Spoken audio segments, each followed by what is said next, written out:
Leadership principle number 29, Bell Sheep.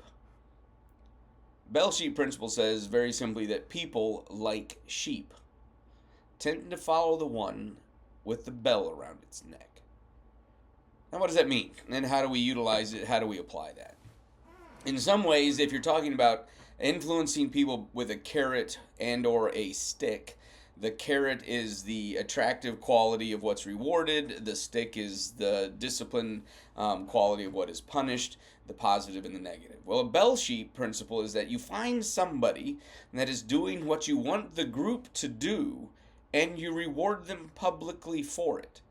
You hang a bell around their neck. You make sure that it's ring-a-ding-dinging, and then other people will see that that's the kind of behavior, activity, person that is desirable, desired, rewarded. And so it influences the rest of the people. And this comes from the fact that in shepherding, where you're not in fenced-in quadrants, if you will, but you're out grazing in open countryside, the shepherd would you quite normally put a bell around the sheep of one of the sheep that would lead the rest of the sheep and was good at following the shepherd.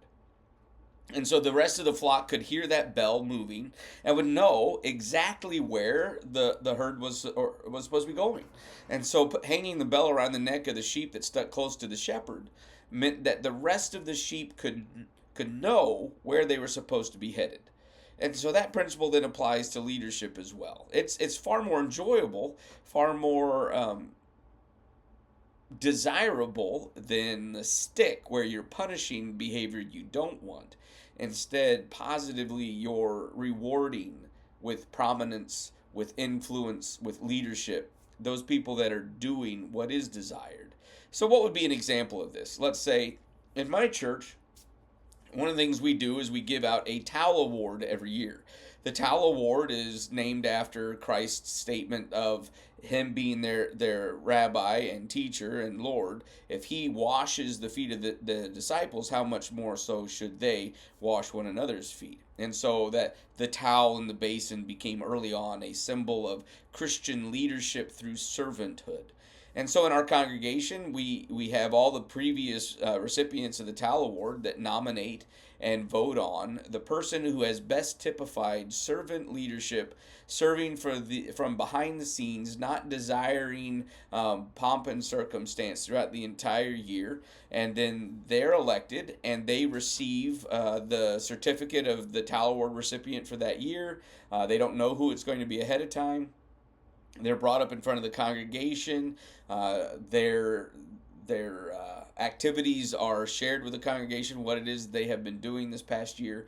And then as the pastor, hand to them my Bible I've preached from for the entire year and say, from one minister to another, the Word of God. And so they have written in there that they've received from Pastor John on occasion of the 2025 Towel Award recipient.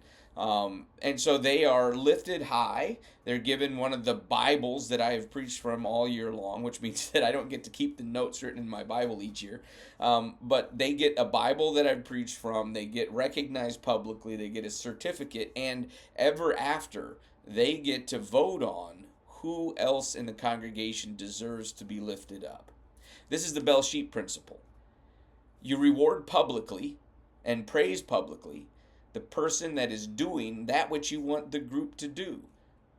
In other words, the sheep that sticks closest to the shepherd gets a bell hung around their neck so the herd can follow.